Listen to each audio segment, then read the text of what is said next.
7. Mi sentite adesso? Ok, Sì. prego. Ciao.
Buonasera, buonasera a tutti, tutto bene?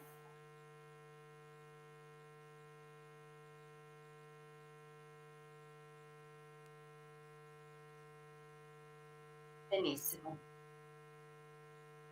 benissimo.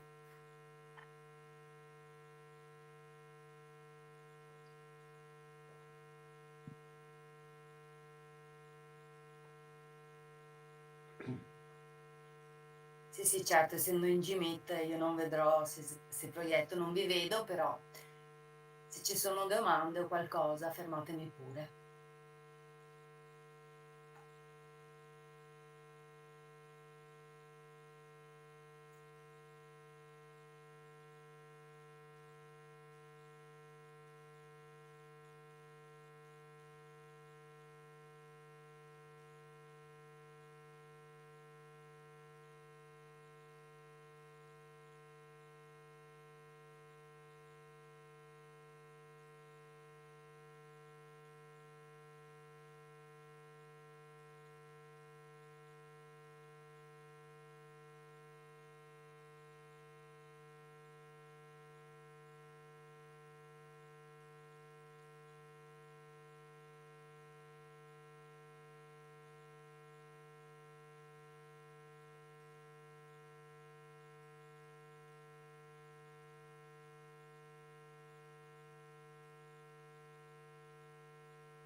1, 2, 3.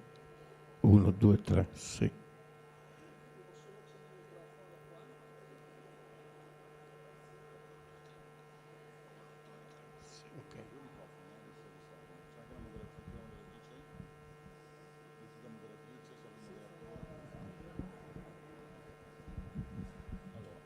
Abbiamo anche l'altro microfono, mi pare, no?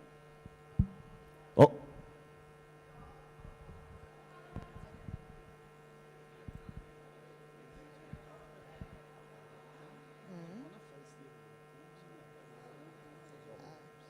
Un'unica PDF.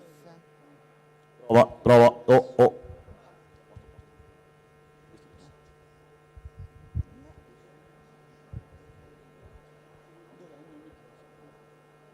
Esatto. Questa perfetto.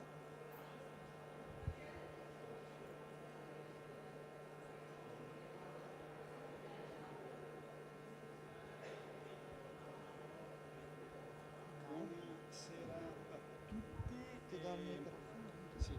Buonasera a tutti, io sono Sergio Calò, il direttore di Venetian Cluster e mi accingo a presentare il progetto Return insieme ai relatori e correlatori dell'Università di Padova per una occasione, una possibilità per le imprese innovative e le start-up innovative di un sistema di cascade funding, ovvero di un progetto che permette dai fondi PNRR gestiti da un dipartimento interuniversitari guidati dall'Università Federico II di Napoli, in collaborazione con appunto diverse università che coprono tutta l'Italia, tra cui appunto l'Università di Padova per il Veneto, rispetto a delle tematiche di innovazione riguardanti le mitigazioni del rischio.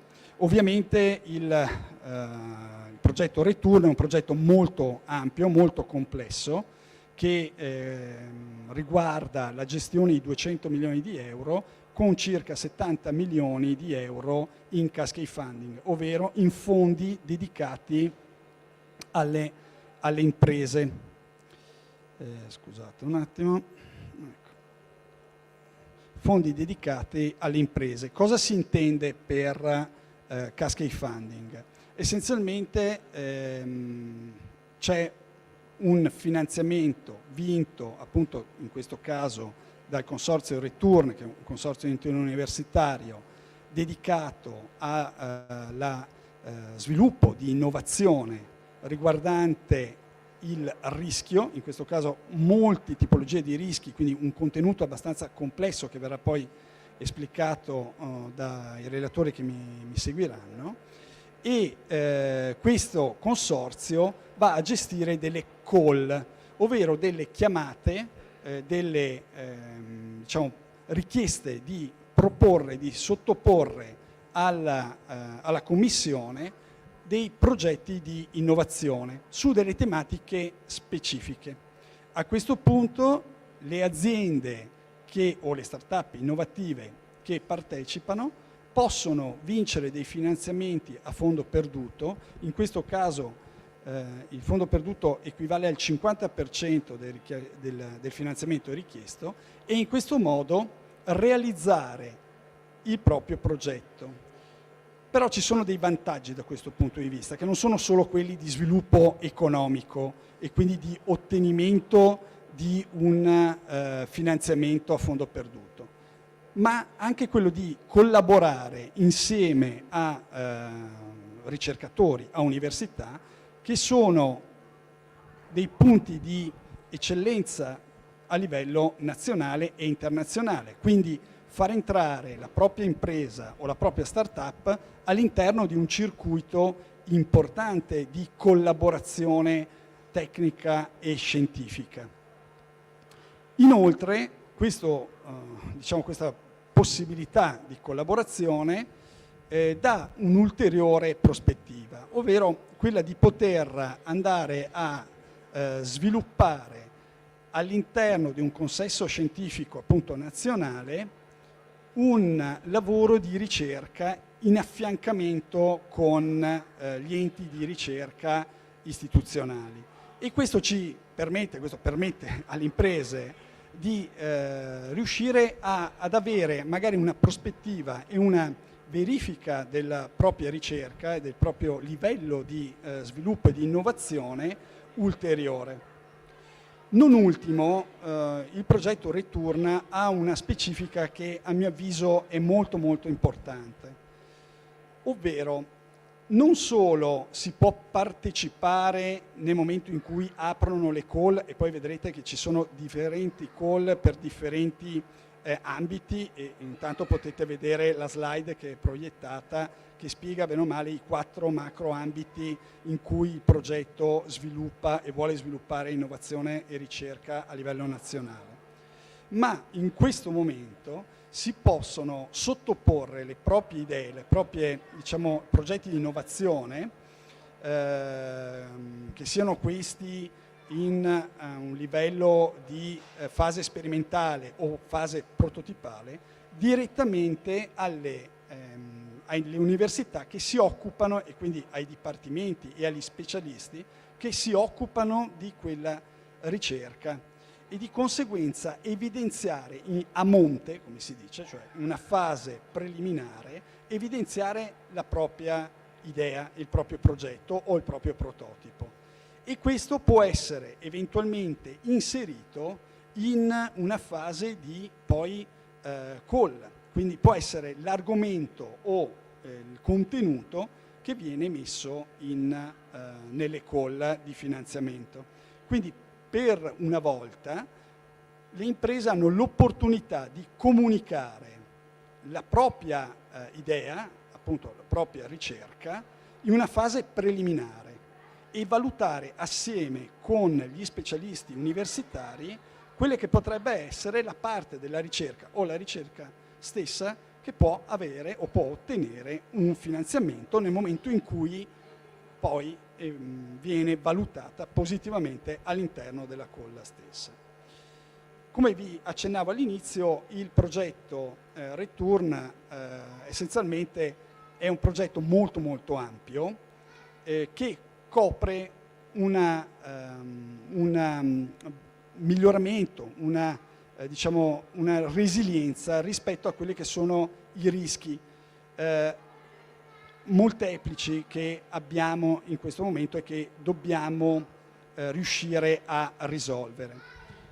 Potete vedere nella slide le 4 macro aree: il water, quindi la parte di acqua, quindi rischi legati all'acqua, dove il capofila è il Politecnico di Milano, supportato dall'Università di Padova. L'altro invece è il problema di ground instabilities, anche qui il capofila è l'Università di Roma, supportato dall'Università di Napoli. Il terzo è legato ai vulcani e ai terremoti. Il capofila è l'Università di Bari, supportato dall'Università di Napoli.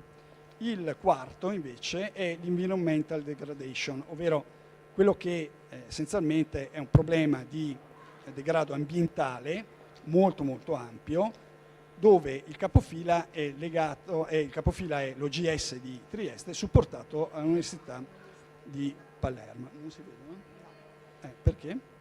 Scusatemi. Scusate, un piccolo problema. Adesso si vedono? Ok. Mi hanno comunicato che non si vedevano tutte le slide.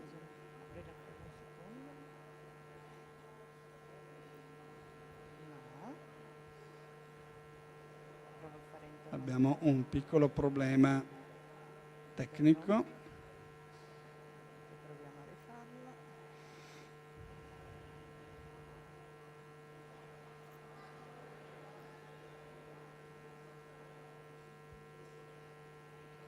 Vediamo se adesso si vede.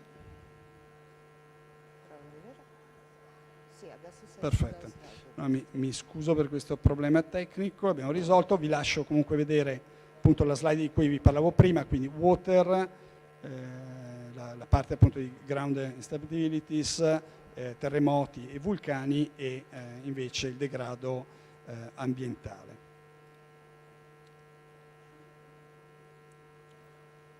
Ulteriori tematiche, macro tematiche, sono tutte quelle che legate ovviamente alla parte antropica, quindi l'urban e metropolitan problems, il multi-risk resilience per le infrastrutture e la parte invece di resilienza dei rischi su social, economic, legal and cultural dimension. Come vedete appunto sono 7 essenzialmente macro tematiche che vanno a cogliere tutti quelli che possono essere gli aspetti legati al rischio. Nello specifico quindi si stanno ricercando imprese che hanno la possibilità di sviluppare innovazione e ricerca nelle soluzioni di questi problemi. Entriamo ora diciamo, nello specifico, grazie appunto all'Università di Padova,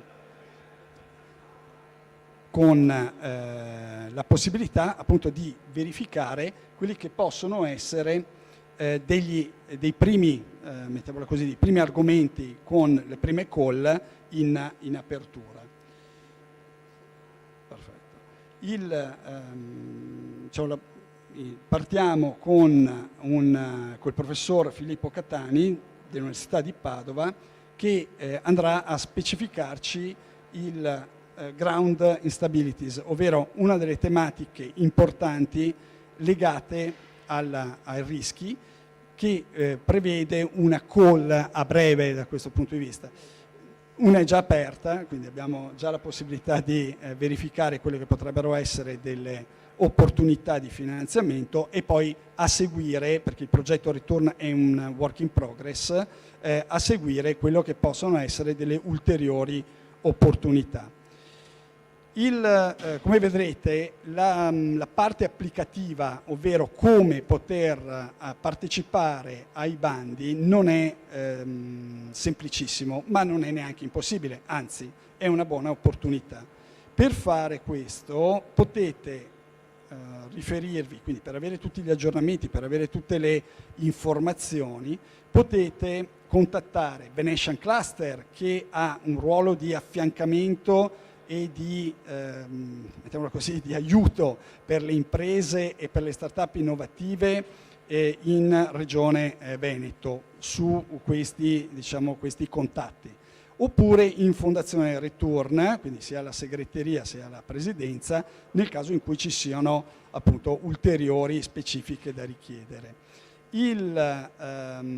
Diciamo, l'affiancamento, l'aiuto è sia nella spiegazione della modalità di partecipazione a livello formale e poi a mano che usciranno le diverse call con le varie specifiche anche su quello che può essere tutta la spiegazione a livello rendicontativo. Sappiamo bene che questi progetti sono complessi per le piccole e medie imprese, quindi per le start-up magari nate da poco, per quanto riguarda soprattutto la parte formale, non tanto per quanto riguarda la parte scientifica che di sicuro è il punto forte su cui si può lavorare. Ma per quanto riguarda la parte formale e la parte rendicontativa, quindi la parte amministrativa, sicuramente possiamo darvi una mano, possiamo darvi un affiancamento sia in una fase di valutazione preliminare di quelle che possono essere le opportunità o diciamo i rischi, visto che parliamo di questo, da affrontare a livello di sostenibilità economica e di sostenibilità tecnica e sicuramente un affiancamento e quindi una delucidazione di quelle che potrebbero essere invece le problematiche meramente amministrative. Lascio adesso quindi la parola al professore. Sì, Filippo Catani, prego. Grazie.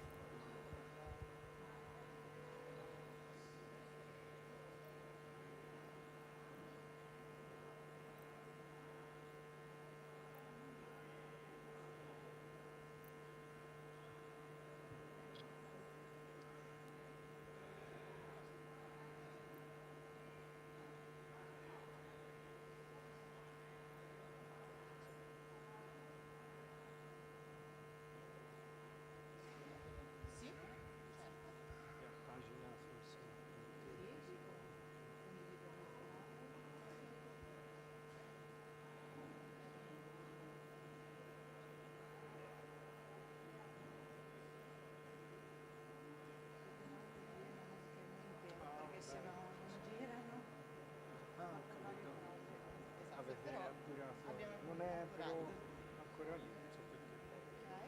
Ci mandi Perché le è rimasto slide? forse è rimasto l'altra modalità presentazione su PowerPoint, forse l'ha chiuso.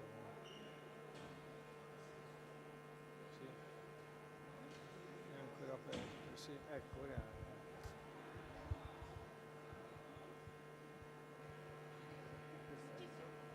Grazie.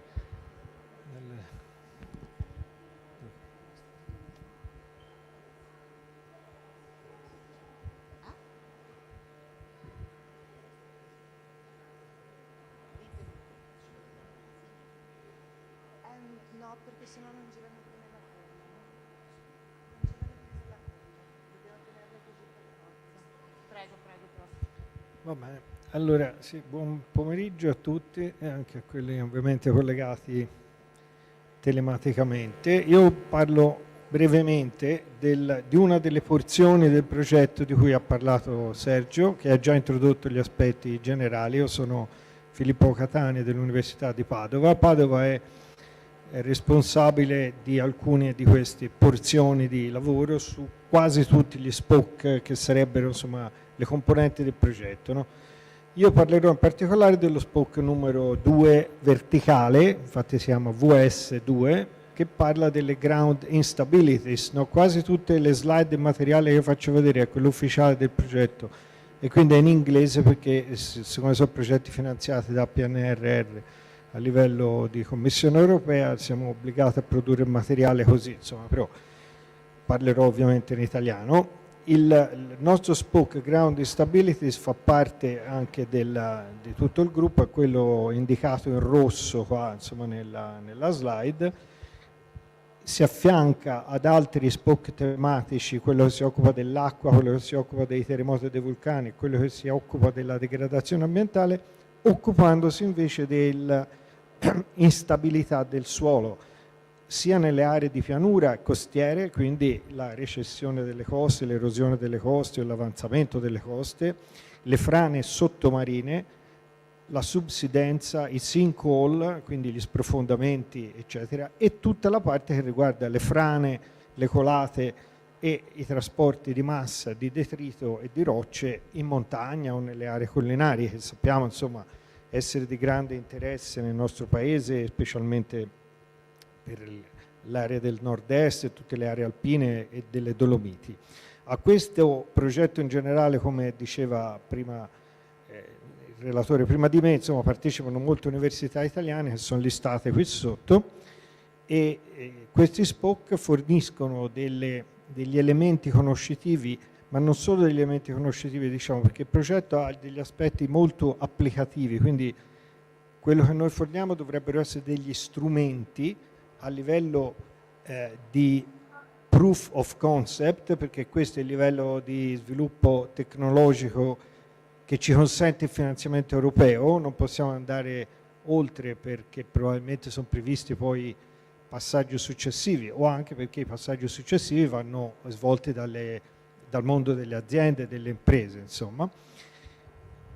Con questi proof of concept di strumenti che servono per ridurre il rischio in tutti questi settori che abbiamo detto, dovremmo essere in grado poi di costruire degli strumenti applicabili su tutto il territorio italiano per ridurre, diciamo, i danni attesi da tutti questi tipi di rischi. È una sfida abbastanza importante perché in Italia lavoriamo da tanti anni su tutti questi rischi, ma in modo molto spesso scoordinato, cioè chi si occupa del rischio dell'alluvione o di quello che può fare l'acqua non si occupa anche di quello del fatto che l'acqua poi può provocare un movimento di detrito o il viceversa, no? Qui siamo a Longarone che tristemente ricorda il viceversa, cioè un movimento di massa di una frana che ha innescato un'alluvione o un'onda catastrofica, insomma. Quindi prendiamo in considerazione tutti gli ambienti, come si vede in questa immagine, dalla montagna alle zone collinari pedemontane, alle zone di pianura, alle zone anche costiere e vicine alla costa sottomarine. Perché? Perché ovviamente a parte degli asset fondamentali come pipeline o cavi di trasmissione e di comunicazione, le coste hanno un'importanza molto rilevante per il nostro paese e sono affette anche queste da instabilità.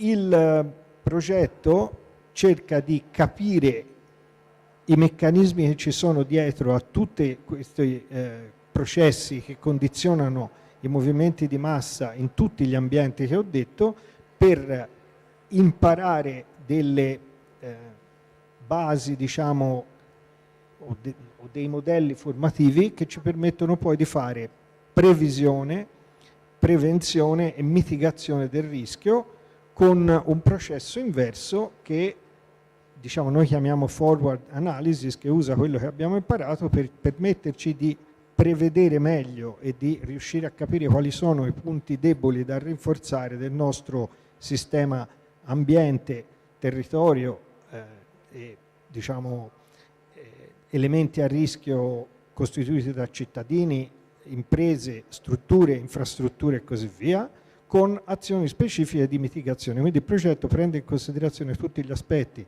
dalla misura e la previsione delle cause, le piogge, i terremoti, agli effetti, le frane, i debris flow, le alluvioni, agli effetti e a chi subisce gli effetti, suggerendo anche dei sistemi di mitigazione di questi effetti.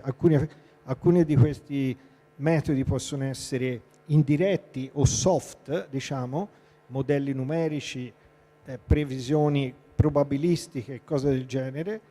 Altri sono invece degli strumenti più hard, cioè sensori che vanno utilizzati sul terreno, nuovi strumenti che ci aiutano a misurare, nuovi strumenti o nuovi tipi di intervento anche ad alta sostenibilità per proteggere gli elementi a rischio. Quindi nuovi modi di proteggere le abitazioni dai rischi di montagna e così via. In particolare ci occupiamo di 4 tipi di fenomeno principali, che sono le frane, i sinkhole, che sono appunto gli sprofondamenti improvvisi di solito, la subsidenza, che è ben conosciuta da chi abita o frequenta la pianura padana, il delta del Po, Venezia e così via, e la liquefazione, che è quell'effetto rapido di trasformazione di un suolo sabbioso in quasi in liquido quando c'è un terremoto. Ecco. Sulla base di questo noi abbiamo sviluppato applicazioni o concetti che si possono, insomma, considerare molto innovativi in molte aree d'Italia che vedete indicate qui. Quello che manca al progetto però è l'implementazione che dovrà seguire e che richiederà un supporto esterno anche da parte del mondo delle aziende, appunto, che è quello che ci interessa dire in questo momento, perché le aziende potranno aiutare e contribuire in molte fasi di questi processi, sia aziende che si occupano delle elaborazioni dei dati, sia aziende che si occupano di intelligenza artificiale, di nuove tecnologie, perché noi facciamo grande ricorso a queste tecniche, sia aziende che si occupano del ripristino della gestione del territorio, quindi aziende anche che lavorano proprio nella sistemazione agricolo-forestale, nella sistemazione dei versanti, nella sistemazione agricole, idrauliche e così via. Ci sono 2 bandi previsti, almeno all'interno, io sto parlando solo di questo SPOC, solo quello delle instabilità del terreno, uno che è lo stage numero 1, che prevede una call esterna, che prevede la presenza di almeno una piccola media impresa, e verranno poi aperti vari lotti di questa stessa call, quindi in generale poi verranno coinvolte diverse imprese. E poi un secondo stadio che raggiunge un livello anche superiore, diciamo, di trasferimento tecnologico vero e proprio, con call che usciranno nella seconda metà di quest'anno e nell'ultimo anno di progetto, che è il 2025. Qui ho messo alcuni riferimenti di questi lotti. Uno è il lotto 1 è sulle stabilità gravitative, quindi sulle frane e così via. Però qui vi metto il riferimento. Le gare vengono gestite dal leader di SPOC, che è l'Università Roma 1 Sapienza. Questo link che vedete in basso si riferisce alla call attualmente già uscita e a cui appunto le aziende sono invitate a partecipare.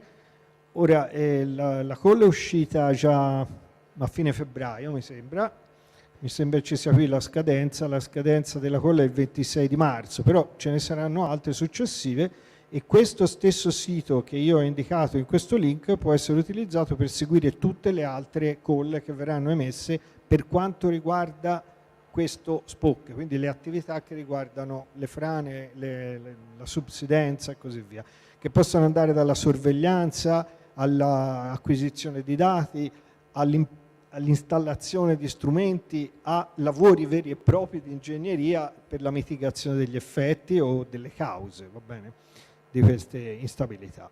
Ecco, questo è tutto quello che io volevo dire. Perfetto. Anche qui ho messo un paio di mail di riferimento per avere informazioni. Ok, grazie mille dottor Catani. C'è qualcuno che ha qualche domanda per il professore? Avete qualche richiesta? Guardiamo anche sulla call online. Altrimenti appunto potete anche scrivere eventuali richieste in chat e poi verso la fine dell'evento rispondiamo. Ok, grazie mille. Adesso passiamo la parola alla dottoressa Petra Scanferla che è con noi online e che ci parlerà delle environmental degradation. Quindi appunto, professoressa Scanferla, Sì? interrompo la condivisione così se ha piacere può condividere le sue slide. Buonasera a tutti, da chi è in sala. da Scusi chi un c'è- secondo che ci alzano l'audio in sala. Perfetto, facciamo delle prove. Esatto. A posto? Ok. A posto? Bene. Mi sentite? Bene, bene, Sì, bene. Allora grazie adesso mille. inizio anche a condividere per vedere se non commettiamo errori nella condivisione. Vedete le mie slide? No, al momento ancora no. Al momento ancora no, allora riproviamo. Perdonate un attimo, colpa mia. Devo schiacciare questo pulsante, eccolo qui. Quindi sta arrivando adesso. Perfetto, sì. Bene. Benissimo. Vediamo in modalità, se mi vedete in modalità a schermo intero Sì, sì. e scorrono. Yes. Tutto Benissimo. regolare. Tutto regolare. Allora, di nuovo buonasera. Innanzitutto vorrei ringraziare Venezian Cluster per aver organizzato questo evento.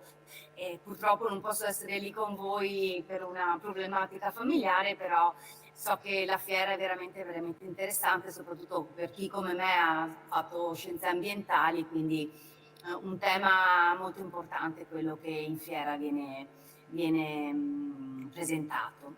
Allora sì, sono Petra Scanferla, ho la responsabilità di dirigere l'area di trasferimento della conoscenza della Fondazione Università Ca' Foscari, che è l'ente strumentale dell'Ateneo, che ha quale missione proprio il trasferimento tecnologico dall'Accademia verso il territorio e più in generale quello della terza missione dell'università.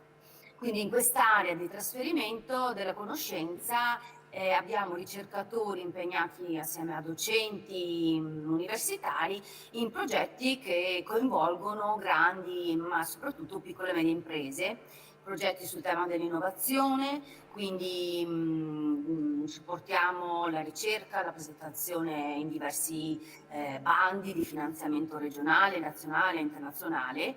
Imprese che necessitano di un supporto nella ricerca applicata soprattutto e realizzando sia prototipi che validando tecnologie contro terzi, quindi supportiamo tramite protocolli la validazione di tecnologia.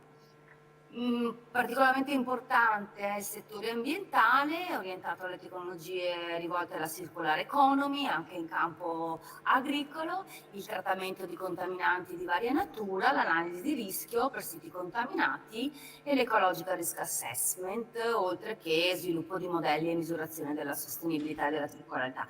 Ecco perché siamo stati chiamati nella comunità di Return nell'ambito di due SPOC, il VS4 di cui vi parlerò oggi e anche del TS1 di cui avete forse sentito parlare in altri ambiti, oggi qui non rappresentato, e che si occupa in maniera trasversale in return del multirischio negli insediamenti metropolitani. Quindi è tutto comunque collegato, come vediamo anche dalla slide presentata prima dal professore, tutti argomenti legati quindi al rischio.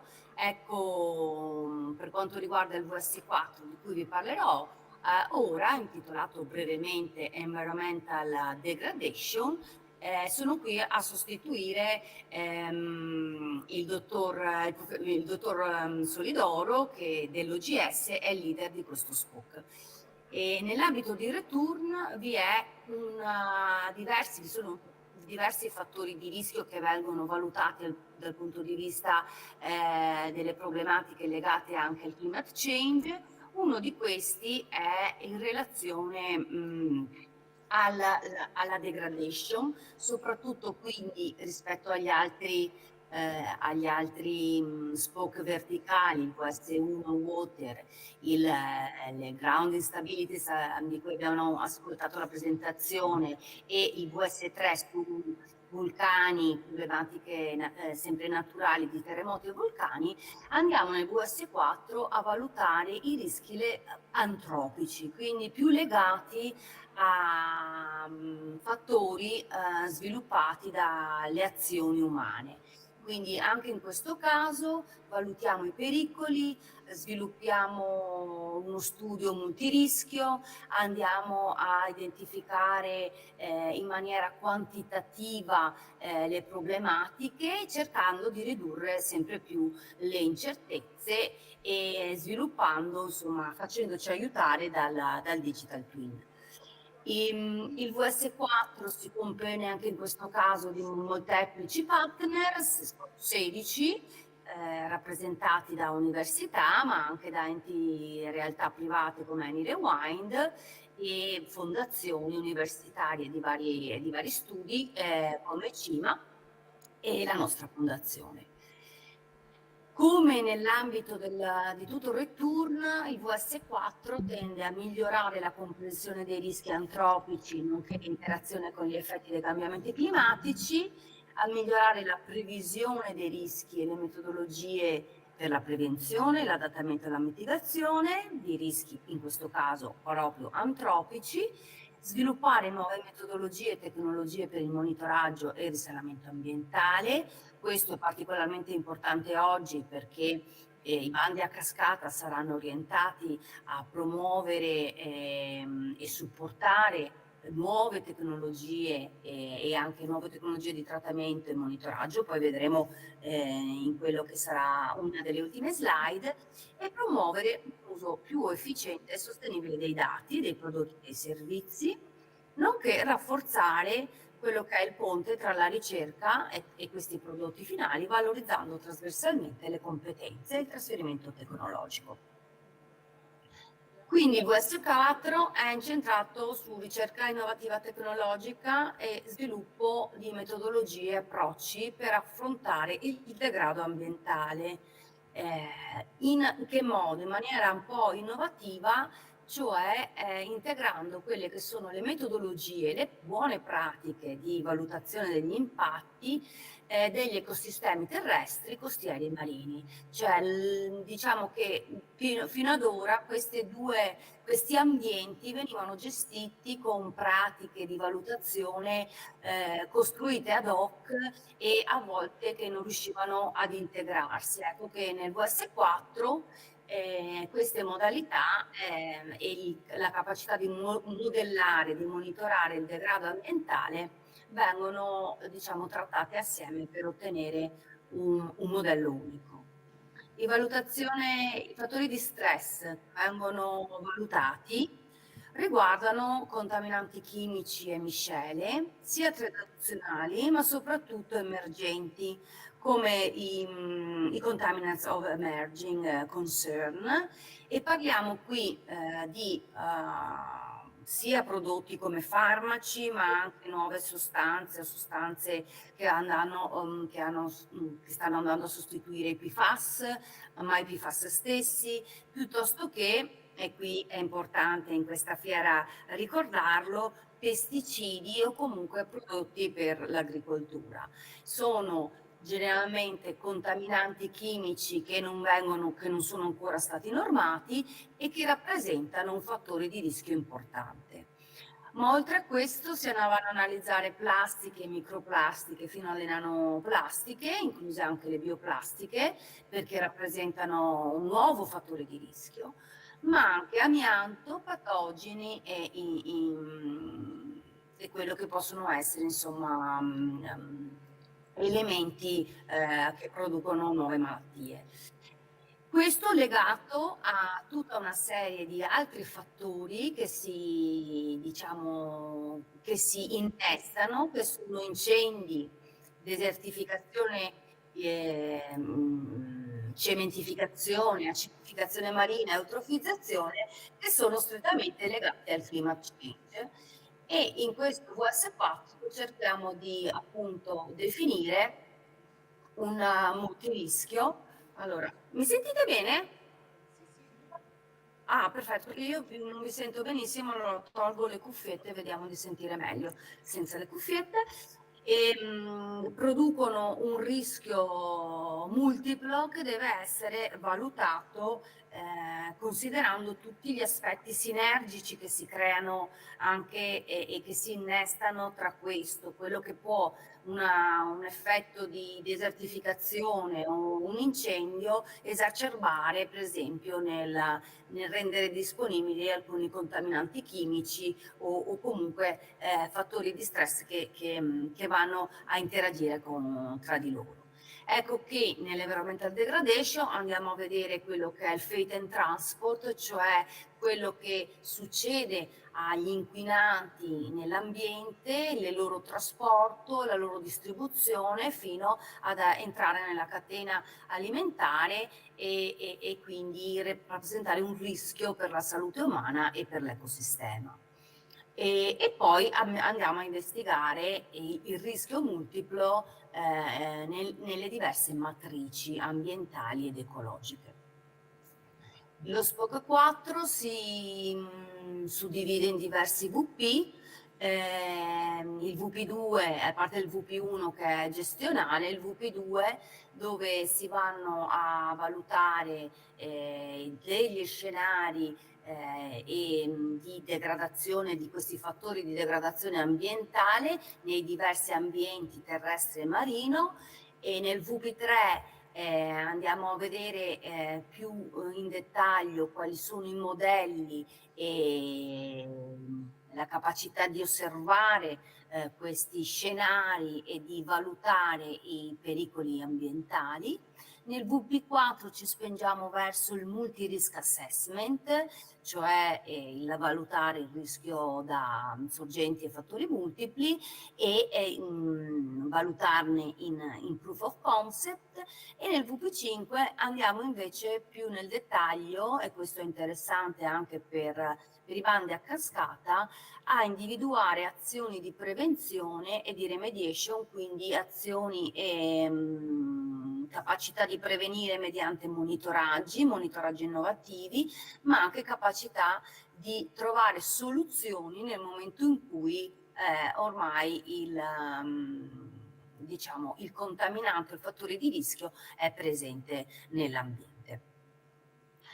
Io avevo preparato insomma delle slide riguardanti tutti questi VP, andrò veloce perché quello che ci interessa di più oggi è capire che in questo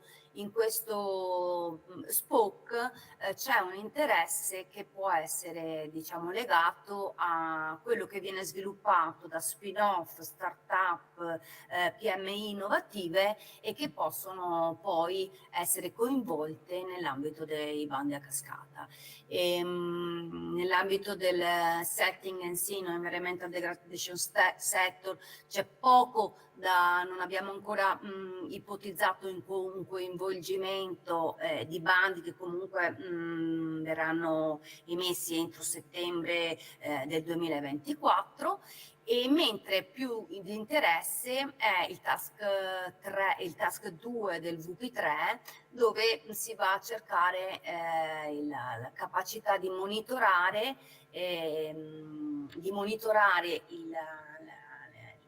e di valutare il trasporto, modelli di trasporto di inquinanti nei diversi ambienti.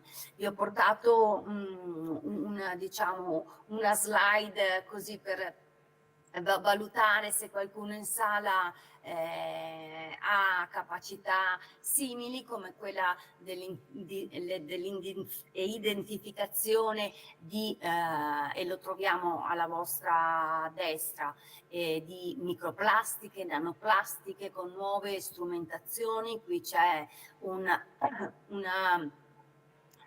tipologia di sistema ideato nell'ambito universitario per valutare con l'immagine nell'ambito iperstrettare la presenza di microplastiche, chemiometria, valutazione di impatti nel settore farmaceutico e ovviamente di quello che diciamo è il trasporto di contaminanti in ambiente, oppure come alla vostra sinistra dei sistemi di valutazione in situ con tecnologie innovative, con un approccio innovativo, in questo caso di remote sensing. E tutti strumenti che molto spesso vengono sviluppati in ambito di start-up e spin-off che vorremmo come dire assoldare nel nostro spoke. Anche nell'ambito del multi-risk assessment and proof of concept ci possono essere PMI con idee innovative, per esempio sull'ecotoxicological evaluation, vi sono laboratori chimici piuttosto che ambiti di spin-off e start-up che si occupano e stanno promuovendo dei BSA, quindi dei test valutativi con diverse tipologie di organismo che riescono a valutare la sinergia di diversi contaminanti presenti nell'ambiente, quindi ci danno una risposta multipla a rischi e matrici complesse di contaminanti. Ma anche e soprattutto nella prevention remediation cerchiamo collaborazioni con le piccole e medie imprese, come a titolo di esempio nello sviluppo nel task 5.2 di processi eco-friendly e quindi sostenibili di bioremediation, per esempio nella gestione dei siti contaminati, ma anche in tutti quegli aspetti di contaminazione di sostanze anche emergenti che oggi non trovano una soluzione tecnica fattibile, come il caso anche il caso dell'amianto, che ha problematiche. Ecco qui degli esempi di attività che stiamo svolgendo nell'ambito del task 5.2, dove sia con attività di laboratorio e quindi test di laboratorio fino allo scale up pilota, e per poi passare anche al full scale in campo, grazie anche alla possibilità di sfruttare quelle che sono le competenze di Annie Rewind. Quindi queste mie slide saranno un po' per stimolare chi da casa o chi in presenza ha idee di questo tipo. Abbiamo chiuso un primo round che però non era rivolto alla piccola e media impresa, era rivolto a università, enti pubblici di ricerca e organismi di ricerca, e è stato aperto a gennaio e si è chiuso a fine febbraio su diverse tematiche di interesse dell'environmental degradation del nostro SPOC. Quindi quello che invece mi interessa di più è chiudere questa mia presentazione sul cogliere da parte vostra l'attenzione sul secondo round, che è più rivolto a ricerca applicata e che è un bando attualmente in fase di sviluppo per progetti di ricerca applicata che verranno svolti da spin-off, start-up e PMI innovative. Quindi parliamo di tematiche, ancora siamo aperti a temi che possono essere collegati con lo SPOC VS4. Le tematiche per ora individuate sono 3 e riguardano la caratterizzazione del carico degli inquinanti, quindi capacità di caratterizzare inquinanti, soprattutto inquinanti emergenti, oppure la valutazione, per una seconda tematica, la valutazione dei rischi di incendi, come l'uso di droni per il monitoraggio preliminare, ma anche per il monitoraggio di incendi, che è un altro tema che è caro all'environmental degradation, perché comunque ha spesso un fattore antropico all'origine di questo rischio, e la tematica 3 che invece è rivolta a metodologie a supporto del trattamento di matrici contaminate complesse o matrici particolarmente contaminanti, mix di contaminanti piuttosto che di nuovi contaminanti che ancora non hanno tecnologie consolidate per il loro trattamento in ambito di siti contaminati. Chiuderei così con i contatti, riportando di nuovo i contatti di Venezian Cluster, che ringrazio, della Fondazione Return, e per chi magari è più avvezzo a tecnologie di bonifica, può anche rivolgersi alla Fondazione che si occupa nell'ambito del VS4, nello specifico di questo. Grazie Interrompo mille. Sì, grazie.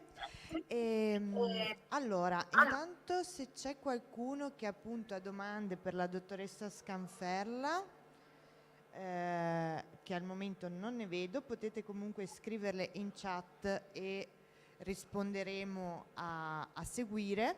Invece per il prossimo incontro abbiamo la dottoressa D'Aporto dell'Università di Padova che ci parla delle infrastrutture critiche. Grazie mille per il suggerimento. Quindi procediamo a ricondividere, certo. Quindi andiamo a chiudere queste. No, facciamo allora non salvare, così facciamo prima. E andiamo ad aprire la presentazione. Eccoci qua. Allora, la lasciamo in modalità non a schermo intero perché altrimenti in call non la vedono, e ci riposizioniamo qua e ok. Perfetto, allora grazie. Ma metto in presentazione qua o no? Ah, ok, va bene. Ne approfitto per salutare il Presidente, che ho visto che ci ha raggiunto, e anche se Ricambio il saluto, un saluto a tutti. grazie. Allora, io oggi vi presento quello che soprattutto vorremmo sviluppare all'interno del sottoprogetto, chiamiamolo così, nell'ambito del return di questo grande partenariato esteso. Si chiamano SPOC, ma gli SPOC in realtà sono dei grandi sottoprogetti che cubano comunque diciamo una quindicina di milioni di euro ciascuno, e ciascuno di questi ha appunto una tematica particolare, e ne abbiamo viste già 2 oggi quello che si occupa di rischi collegati alle land instabilities, all'instabilità dei terreni, e quello che riguarda invece il degrado ambientale, gli aspetti di inquinamento di cui ci ha appena parlato la dottoressa Scanferla. Ecco, io ci tengo però anche a dire, visto che avevo qualche slide in più anche generale sul progetto, un paio di cose. Appunto, come vi ho detto, queste grandi 8 tematiche del progetto sono 8 grandi sottoprogetti che coinvolgono 350 ricercatori e professori universitari che sono proprio strutturati all'interno della cosiddetta massa critica. Però in realtà con i ricercatori giovani che siamo andati ad assumere siamo più di 1000 persone che lavorano attorno a questo progetto, quindi veramente una massa importante. L'altra cosa che vorrei dirvi è che oggi siamo qui in rappresentanza Università di Padova, Fondazione Ca' Foscari, e diciamo all'interno del progetto ci sono 12 università e 3 istituti di ricerca. Però è molto importante anche capire che questi partenariati estesi sono dei partenariati che coinvolgono anche enti privati e no profit. Nel nostro caso provo a dirvi qualcheduno tra i privati che sono presenti. Noi abbiamo all'interno del nostro partenariato RFI, per le reti infrastrutturali, Ferrovie dello Stato, ANAS, eccetera, perché poi il gruppo ormai assorbe anche ANAS.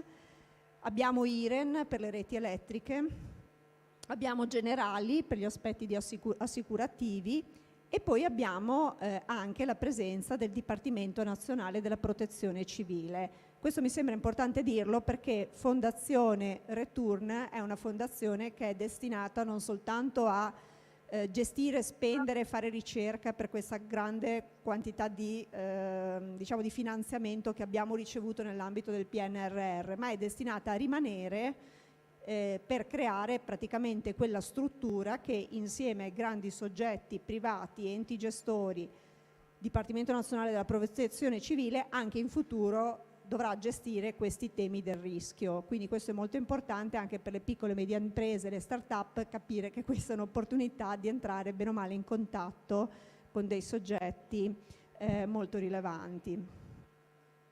Ecco, questa struttura vi è già stata presentata, ve la faccio rivedere soltanto per dirvi cosa.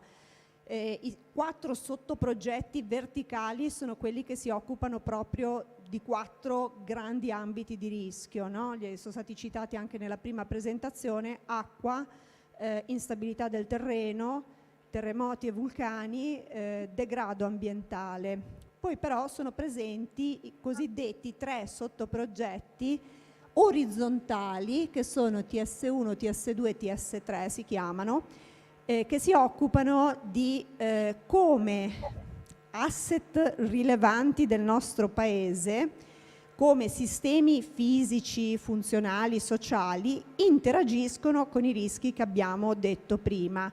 Quindi TS1 si occupa dei sistemi urbani, quindi come i centri, come le città reagiscono e interagiscono con i rischi. Il TS2 di cui vi parlerò parla di infrastrutture critiche. Il TS3 invece degli aspetti proprio sociali, culturali, economici connessi al rischio. Diciamo in diagonale abbiamo quella grande banda gialla che rappresenta, come dire, l'effetto del cambiamento climatico su tutti questi temi di cui noi trattiamo. Quindi il rischio alluvionale esiste indipendentemente dal cambiamento climatico, però il cambiamento climatico lo sta esacerbando e quindi naturalmente questo sottoprogetto, chiamiamolo così, appunto diagonale, attraversa tutto il progetto e qualora ci sia un peggioramento, un cambiamento della situazione legata ai cambiamenti climatici, questo grande spoke trasversale si occupa di individuare questo effetto e di individuare misure di adattamento climatico. Ecco, ci tenevo perché così per dare una visione un po' generale.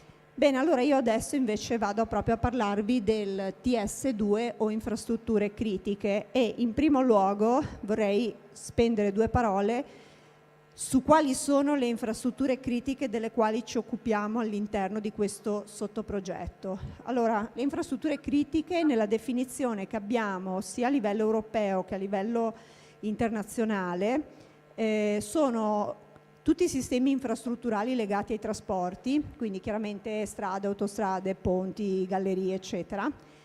Tutte le reti di distribuzione, quindi le reti ad esempio di distribuzione dell'acqua, dell'elettricità, eccetera.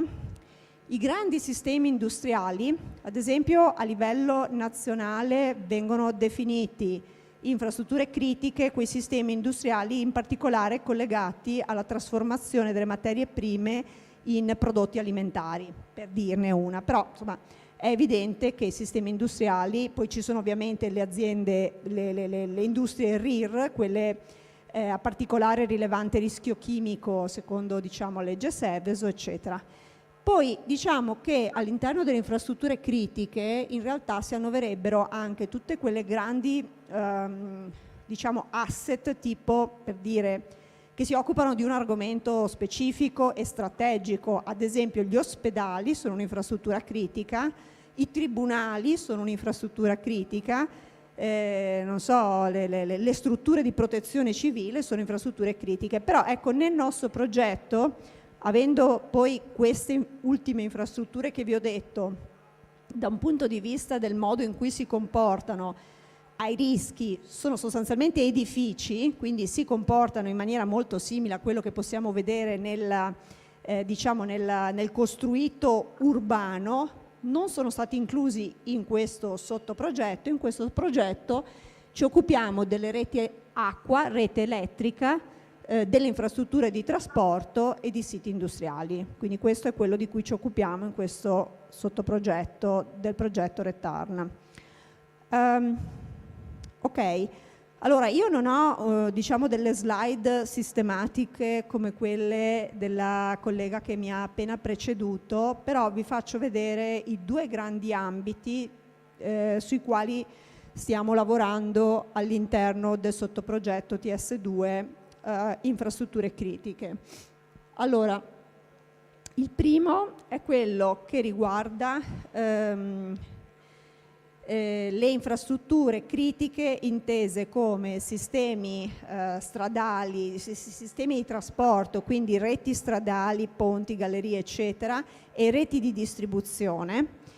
E su questi, diciamo, due grandi ambiti stiamo, diciamo, individuando i rischi collegati al cambiamento climatico, cioè i rischi, diciamo, indotti da aspetti climatici. Ad esempio questi interagiscono molto pesantemente con le reti elettriche, le reti dell'acqua, eccetera, e in generale tutti i pericoli dei quali ci occupiamo, quindi quelli collegati al cambiamento climatico, ma anche naturalmente i rischi naturali collegati a terremoti, frane, eccetera, eccetera, come interagiscono con le infrastrutture stradali e le infrastrutture anche costiere, quindi ci stiamo occupando anche di porti. Nello specifico di queste tipologie di strutture, sia le reti che le infrastrutture stradali e i porti, un'attenzione speciale è anche dedicata ai temi relativi al degrado connesso agli aspetti ambientali.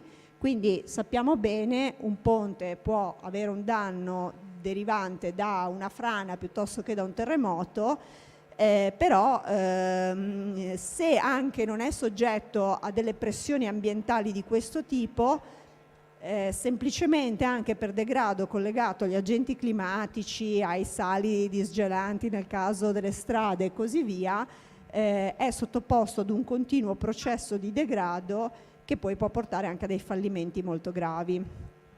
Quindi cos'è che all'interno di queste due grandi categorie di infrastrutture, reti di distribuzione e reti infrastrutturali, stiamo facendo? Allora, da un lato stiamo mettendo a punto un sistema di mappatura dinamica dei pericoli, quindi diciamo delle azioni che incombono su queste reti, e dall'altro, diciamo, a valle del processo di valutazione del rischio, vorremmo mettere a punto dei sistemi per la mitigazione di questi rischi, fortemente basato sul monitoraggio, l'analisi e quindi la valutazione di dove si debba intervenire. Secondo aspetto, diciamo, secondo grande asset infrastrutturale di cui ci stiamo occupando sono le aziende a rischio rilevante, quindi le RIR, ma anche sistemi industriali che sappiamo nel momento in cui vengono colpiti da un evento rilevante, hanno svariate tipologie di problematiche. Allora, da un lato l'industria a rischio rilevante, industrie chimiche, eccetera, chiaramente possono dar luogo ad una serie di eventi a cascata che portano poi a gravi problemi di inquinamento, sversamenti, nubi tossiche, eccetera, eccetera, incendi. E quindi di fatto c'è l'aspetto NATE, che è l'aspetto degli eventi a cascata, che è particolarmente rilevante per questi sistemi.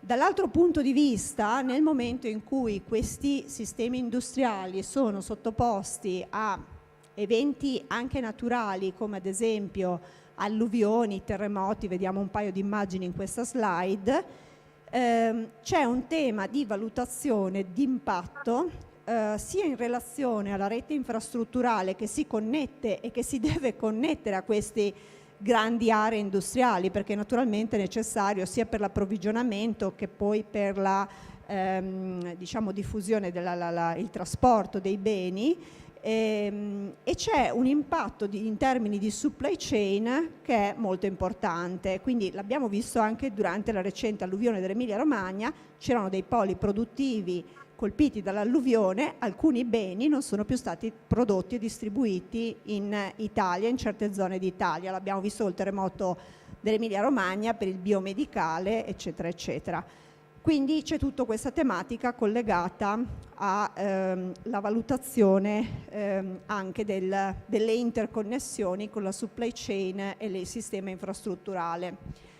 Allora, qui io enuncio alcune direzioni di collaborazione con le aziende, ma non sono assolutamente le uniche, nel senso che è soltanto per avere un'idea. Poi in realtà le tematiche di cui ci vogliamo occupare insieme alle aziende sono anche altre, alcune ve le dirò, ma speriamo anche di avere proprio un feedback dalle aziende con idee che possano matchare il nostro progetto. Allora, alcune attività che stiamo già conducendo, ad esempio stiamo lavorando sull'interoperabilità con il sistema del catasto delle reti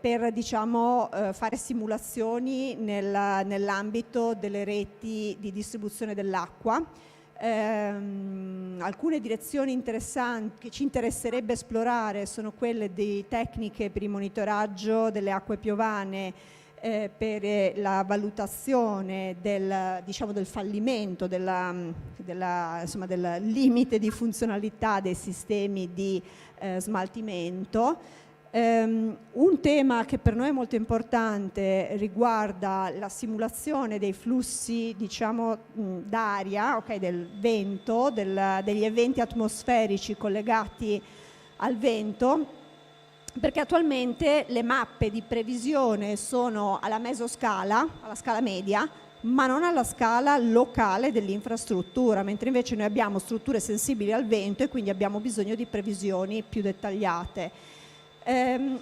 Un'altra attività è quella che riguarda l'uso di sensoristica per investigare l'invecchiamento, la vita residua delle reti di distribuzione dell'acqua, e ancora, diciamo, per predire il degrado di queste reti e diciamo, fare una valutazione di dove siano necessarie delle azioni di manutenzione preventiva. Abbiamo poi tutto un tema dedicato all'interferometria radar ad apertura sintetica, in particolare per applicazioni su droni nel monitoraggio di ponti e gallerie. Ora, il fatto che adesso ho parlato molto di distribuzione dell'acqua perché Enea, che si sta occupando di questo, ha già definito tutta una serie di cose di cui ha bisogno. Non siamo entrati così nel dettaglio, chi di noi come me sta lavorando sulle attività relative alle infrastrutture stradali e alla parte delle aziende, però giusto per darvi un'idea, vi faccio, diciamo, vi do proprio uno sguardo ad alcuni aspetti dei quali ci stiamo occupando per darvi appunto degli spunti, perché appunto avremo bisogno di molte più cose rispetto a quelle che avete visto qui. Allora, innanzitutto stiamo lavorando sull'aumentare il dettaglio spaziale delle mappature dei pericoli connessi, ad esempio pericoli alluvionali, pericoli da frana, eccetera. E in particolare invece nel VP4, che si occupa delle infrastrutture stradali, ci occupiamo di tecniche avanzate in laboratorio e in situ per la diagnostica e il monitoraggio. Ci interessano anche tecniche collegate all'intelligenza artificiale per la valutazione dello stato di salute delle infrastrutture e per la valutazione di vulnerabilità e di, come dire, prioritizzazione della necessità di intervento.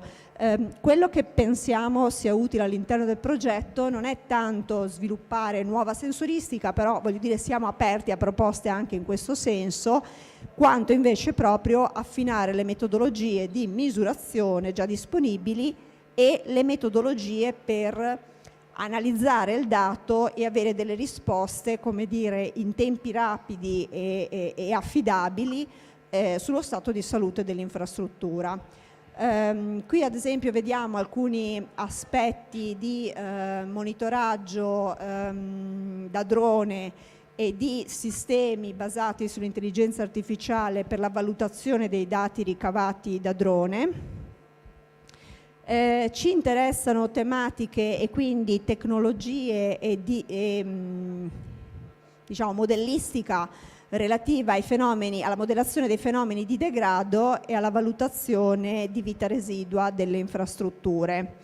Stiamo lavorando sull'interferometria SAR, come vi dicevo, per il controllo delle deformazioni nelle infrastrutture, quindi anche tutta la tecnologia collegata a questi aspetti per noi è molto importante. Prima vi ho già citato, entrambi i miei colleghi vi hanno già citato il fatto che lavoreremo per proof of concept. Cosa significa proof of concept? Significa prendere un caso reale e lavorarci applicando tutte le tecnologie che vogliamo sviluppare per capire nella pratica come poi applicare questi sistemi su più larga scala.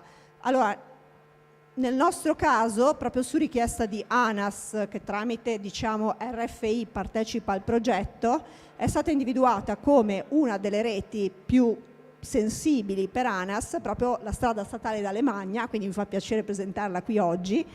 Questo proof of concept lo stiamo abbastanza cercando di coordinare noi all'Università di Padova, sta partendo in questo momento, quindi è il momento giusto anche per fare delle proposte in questi termini.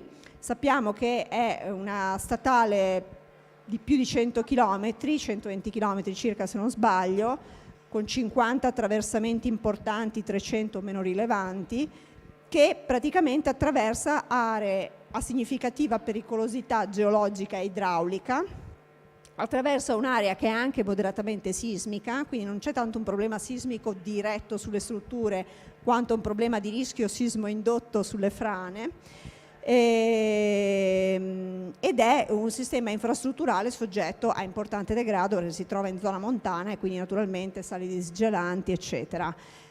Quindi ecco, dal nostro punto di vista stiamo già analizzando, vi ho messo un'immagine da Sentinel in basso a sinistra, i dati da monitoraggio, dati da interferometria radar satellitare, e però l'obiettivo finale è quello nel proof of concept di sviluppare una piattaforma, ci stiamo già lavorando, basata sullo shapefile della infrastruttura, che consenta di analizzare tutti i rischi e quindi fare una valutazione di impatto di quello che diciamo può accadere o sta accadendo sulla rete.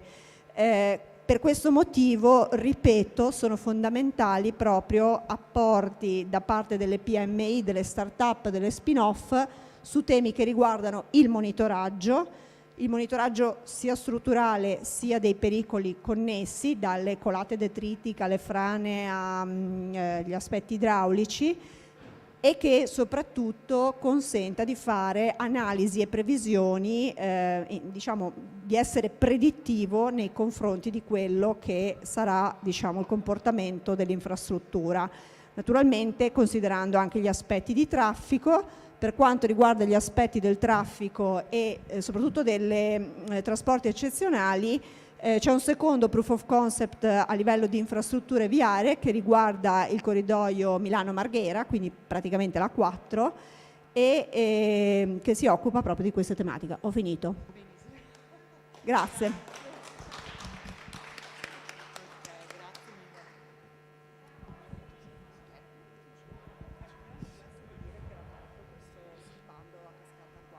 Ah sì, ecco un'ultima informazione.